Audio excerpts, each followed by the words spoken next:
Welcome, everybody. On behalf of Jillian and myself and the entire Woman to Woman team, happy holidays. We are thrilled. This is our holiday gift to the Woman to Woman community. And I'm really happy to see that we have patients, survivors, volunteers, staff, and more joining us. As we said, it has definitely been a rough time in our world, a rough time for a lot of you personally. And our goal is to give you the gift of laughter and share some holiday cheer this holiday season. We are so thrilled that you're all here. We just want to get together. Obviously, a lot of our groups have much more heavy topics and, and intense and emotional. And the goal is just to enjoy being with each other, hearing from Ben, laughing, and just, again, spreading some holiday cheer. Jillian, if you have any welcome message to share. No, I think what you said is beautiful. We're just so lucky to have you as part of our community, and we wanted to be able to give you something, and what's better than the gift of laughter. So thank all of you, and thank you, Ben. Thank you all so much. So we are thrilled that Ben has agreed to join us. I'm going to read his very brief biography that he shared with us. But I need to say that personally, I'm friends with Ben's mom. That's how we found him. So I can't wait to tell her about how awesome you were, and we can share the recording with her too. He comes from an awesome family. I know his mom, I know his dad, I know his aunt and uncle, and they are an incredible family. So we are really, really thrilled and honored that you're here with us. Ben Freeberg is a stand-up comic who's open for Jerry Seinfeld and Jim Gaffigan, performing at clubs all over NYC, Boston, and Nashville. He's also emceed and spoken at 3 TEDx conferences. During the day, Ben founded and runs Oncology Ventures, a venture capital fund focused on investing in the next generation of cancer startups that will fundamentally change the way cancer care is designed and delivered at scale. Lastly, Ben is now 5 years cancer-free and is excited to share some of his story in his set. So Ben, we're going to have you come back like 5 different times to share all different aspects of your professional life, your personal life, and so much more. I can't think of a more appropriate person to be joining us today for our Woman to Woman holiday celebration. And we are going to turn the virtual mic over to you. And thank you again for being here. Awesome. Thank you, Rachel. Thank you, Jillian. And thank you, Andrea, for clapping. It's good to be back doing Zoom comedy. So my name is Ben Freeberg, which I realized was a hilarious name to have growing up around so many Jewish Leonard Skinner fans. Even though Ben feels like a pretty straightforward name that I honestly feel like I pronounce correctly. Whenever I introduce myself, people always incorrectly respond, "It's great to meet you, Matt," which I think is them just saying, you're pretty white. I just found out my parents were this close to naming me Gulch. I mean, I would have had to start doing stand-up comedy way earlier in my career. Probably would have experimented with improv a little bit by now too. But there are so many benefits to doing stand-up. My favorite one is that you never have to be correct. Someone just asked me, I was in a group and someone asked me an apparently really easy question, which I got dead wrong with a straight face. And during the awkward silence, my other friend quickly chimed in, "He's obviously joking. He's a stand-up comic." And everyone laughed. It's a free pass. But it is a pleasure to be here at your Women to Women holiday party made by women for women, featuring, for some reason, me. And I have to thank all of you for having me, because this is the first time I've ever felt like I was the diversity on a panel. So thank you. And so before we dig in, let's just appreciate the fact that a bunch of gynecologists hired a white male to talk about cancer and vaginas. So what can go wrong? Actually, I have 40 of my closest friends continuously refreshing the homepage of the New York Post right now, eagerly waiting for the article titled, "How did Ben not think that doing this set would get him canceled?" I feel like you guys should have eased into someone like me performing this set. I'm pretty good at the writing part of comedy, but feel like maybe you should have started off by hiring an experienced, maybe midwife comic. Probably would have been way better at the delivery. And I'm so happy to be here today at your service. Bear with me. I think I only have like 3 more puns left in this set. But it is a pleasure to be here for such an amazing cause. As Rachel shared, I am 5 years cancer-free. And honestly, even just doing research for this set has had a strong impact in my life. I am newly single, and I haven't been able to go on a date since I started writing this set. I learned about too many fluids. There's a whole world in the vagina that I didn't even know about. And with everything I learned, I still don't think I'm going to be able to ever find a girl's mythical cervix. But I'm excited to take you guys through my cancer journey. So taking a step back, so I found out I had cancer while I was on my birthright trip, which, if you guys don't know about birthright, it's a free trip you can go on if you have one Jewish parent or if you've seen 70 episodes of Seinfeld. So I went to Israel to get closer to God. Got a little too close. I went to the hospital after I couldn't kick a terrible stomach ache, which I really thought was just because I ate nothing but hummus for 10 straight days. So I tried taking the recommended dose of Tums. So about 1 giant handful of tropical flavored chalk. Didn't do the trick. So I went to the ER. So it turns out, and this is fun, it wasn't too much hummus, it was cancer. Classic mix-up. Tropical flavored Tums, delicious, not an effective cancer treatment. So it was testicular cancer, because I feel like you guys were about to ask, which is the cancer where they take one of your balls, which honestly, I really don't mind giving up. Women have no idea what to do with them. Also, it's cut down on my shower time by 50%. And now I get to say fun things like check out DSNet.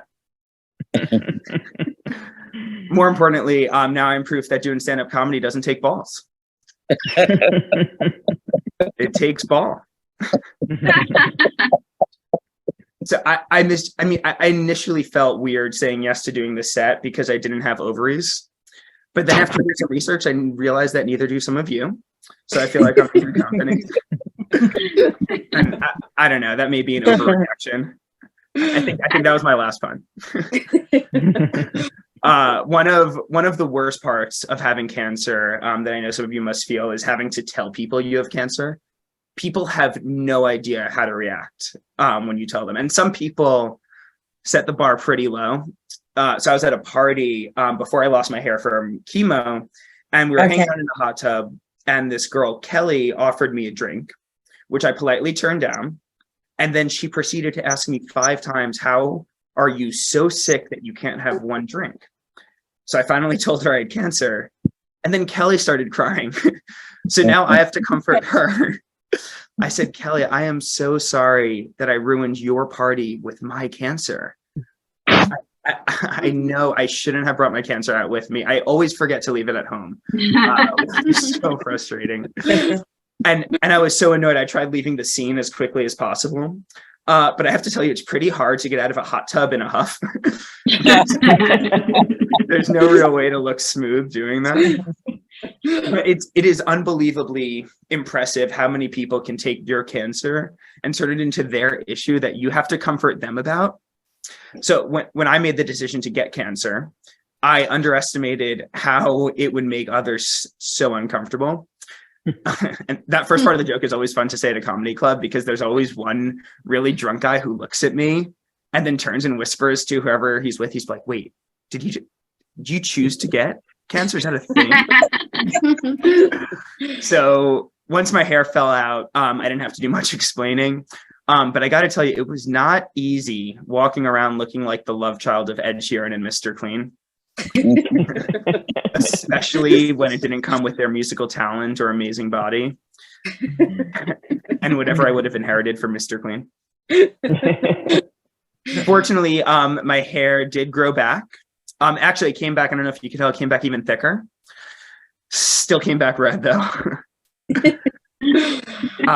Chemotherapy really sucked, beyond just losing my hair. I don't know if any of you have felt this, but chemo made water taste really weird for me.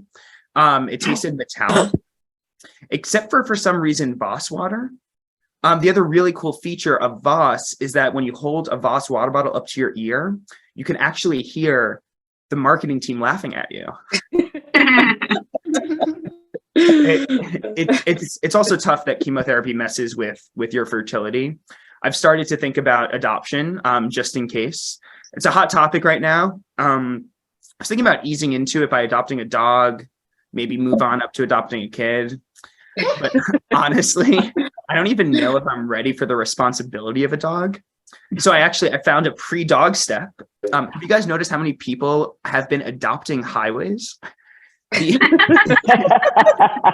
Adopt a Highway program is crushing it. So I may just start there. And so I did more research on the Adopt a Highway program because I'm apparently at a point in my life with nothing better to do than look up highway adoption rules. And there are a lot of companies adopting highways now. Imagine that decision-making process. Hey boss, so we have an extra $100,000 in the budget this quarter. I was thinking maybe, we give our hardworking employees a nice little bonus. Now that is so stupid. You know what? I actually was driving out to my third home in the Hamptons, and there was this really cute, rundown 10-mile stretch of highway. Don't hold me to this. I think it may be up for adoption. But it's frustrating that we don't have a cure for cancer yet with how much funding has gone into amazing organizations like Mount Sinai. But I get it. Scientists have to spend time researching other disease states too. I just read an article that said scientists still can't figure out why yawns are contagious, but they're close to the answer. Who at Mount Sinai is leading that funding effort? Yawning doesn't even make you bald. The end of chemotherapy was actually quite a fascinating time. And the best part is it's going to give you a unique insight into my childhood, which Rachel, you'll probably appreciate, but some others too. So I went to my oncologist's office after my last chemo session, and I brought my parents. And my oncologist shared the good news that my body reacted so well to chemo that I would only need 2 out of the originally 3 scheduled surgeries, which was a big deal. And my mom and I were so happy. And my dad's immediate response was, so how good was his reaction to chemo? Like compared to the average? So my dad's gut reaction to me not needing a major surgery was to ask my oncologist how much better I was at chemotherapy than my peers, which, to remind you, in this case, were other cancer patients. So all in all, aside from some light childhood trauma, I'm doing great. But even though I'm 5 years cancer-free, I still have to go to the hospital all the time for checkups with my oncologist, which means that I am currently at a point in my life where once a month I drive 30 minutes to pay an old guy $100 to touch my ball, which is a terrible deal. I could go hang out in Tompkins Square Park, get that plus a tug for $20, I think. Back to some parts in the West Village, probably make some money for it. But luckily I have health insurance and all of my bills are paid. For some reason, that hasn't stopped hospital debt collectors from calling me 12 times a week. I know no one talks about this, but I feel like our healthcare system is broken. They always start the call. Hey, Ben, we're hospital debt collectors. How are you? I am so glad you called. I was just thinking about you. I was just going to call you. And they start, let's start by asking you a few security identification questions to make sure it's you. They have some huge ball opening like that. First of all, you called me. I don't know who you are. You answer the security questions. Also, you called me asking me for money that I don't owe you. Why would I answer those security questions correctly? All right, so question 1, who was your childhood crush? I'm going to go with Steve Buscemi. We are so sorry to bother you, sir. The The only people I actually get phone calls from now are hospital debt collectors and spammers. Have you guys noticed spammers are getting a bit crafty? Have you know they now start using the same area code as you? Yeah. And I get that, and still a little similarity. Maybe I think it's my middle school crush finally calling me back. But now I think they're taking it too far. The spammers probably realized that solely doing the similar area code thing didn't work. I mean, there's no way Ben actually thinks Kylie is going to call him. So now, and I don't know if you guys are all seeing this too, but they've been upping the amount of similar digits in their number. So now my first 6 digits match theirs. What do they think is going to happen? Oh, that looks like my number. Oh my God, that might be me calling. That might be me calling me from the future. And what do they even want you to do if you pick up? So to do research for this joke, I finally answered. They were like, "Hi, is this Ben?" I said, "Yes, hi, who is this?" And he was silent. He was so confused. He's like, "I'm so sorry, sir. We've actually never gotten this far in the process. Can you please hold on just 1 second?" All right, appreciate your patience, sir. We're just gonna get you. What's your mother's social? Shit, no, your social. Or your mother's made it. Can I call you right back? So he calls me back. He said, "All right, so I have some more information for you, Gulch." Shit, no, Ben. We don't have microphones everywhere listening to you. All right, so Ben, what we're going to do today is called identity theft. It's super simple. You're going to give us some information. We're going to take some of your money, open a few bank accounts. It shouldn't take more than a few minutes. We'll have you off the phone to start dealing with the fraud in a few minutes. Is that all right? It's wild. I really do think that they have microphones everywhere.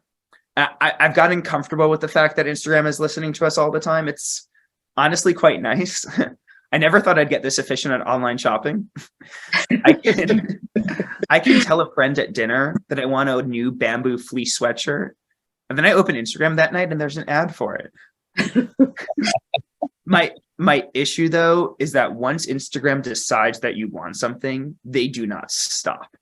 I mean, I typed in highway adoption rules into Google once 6 weeks ago, and now that is all Instagram thinks I care about.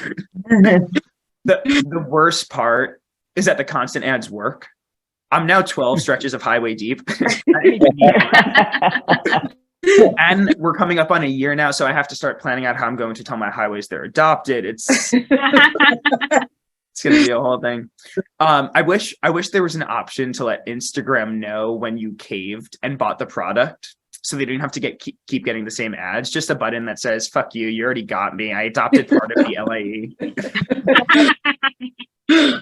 So people ask me all the time how cancer's changed me. And aside from feeling the need to buy parts of highways, I think that the biggest thing is that I used to be pretty superstitious. Nothing crazy, just like being a little more alert on Friday the 13th. And then I got cancer.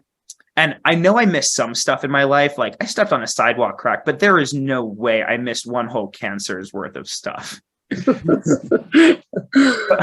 Post-cancer, once I was done being neutropenic and being able to interact with strangers, I was excited, even though I know it's annoying to all of the strangers I interact with.